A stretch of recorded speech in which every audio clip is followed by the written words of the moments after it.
Bonjour à tous et à toutes. Aujourd'hui, nous allons parler du classement des données avec Excel. Comment on peut classer les données par ordre de grandeur ou bien voir le classement, que ce soit les notes ou bien autres données qu'on doit classer par l'ordre de croissance. Alors, ici nous avons une base de données qu'on peut appeler gestion d'approvisionnement.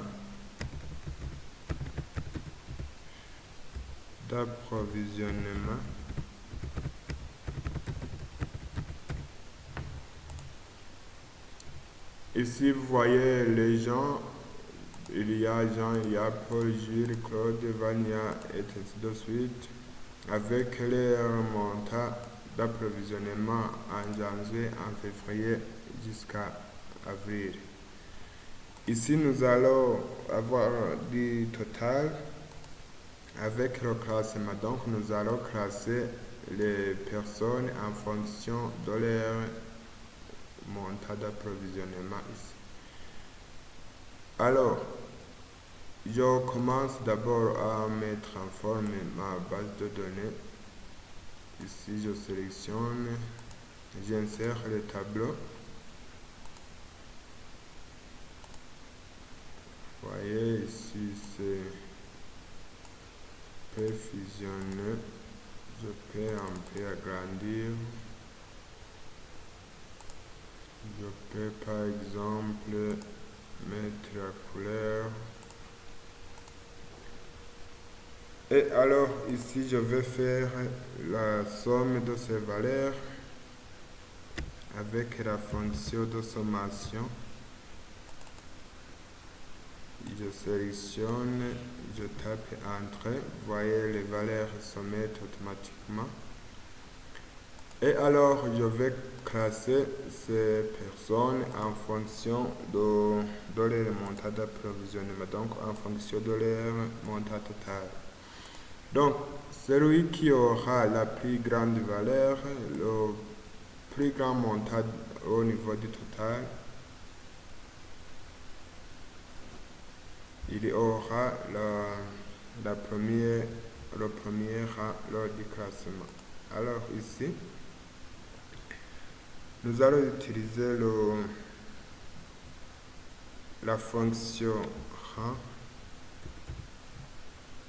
Voyez, on va ranger ces valeurs. Vous voyez ici au niveau de référence, il y a un nombre. Je sélectionne le premier nombre dans le tableau. Je fais un point virgule. Puis, je fais référence, donc je sélectionne toutes les valeurs. Je fais aussi un point virgule avec le rang, donc décroissant, je fais du plus petit au plus grand. J'appuie la touche Shift et puis Entre. Vous voyez, elles sont classées par l'ordre. Vous voyez, il y a le premier, il y a le second, il y a le troisième. Il y a le quatrième ici jusqu'au huitième, non, jusqu'au dernier qui a la plus petite valeur. Ici, on peut même ranger ces valeurs. On peut les ranger par ordre du plus grand au plus petit. Pour avoir le premier, le second jusqu'au dernier ici. Donc c'est comme ça qu'on peut faire du classement à un abcès de temps. Donc dans le temps très limité, on peut faire plusieurs fonctions, surtout la sommation et le classement des valeurs.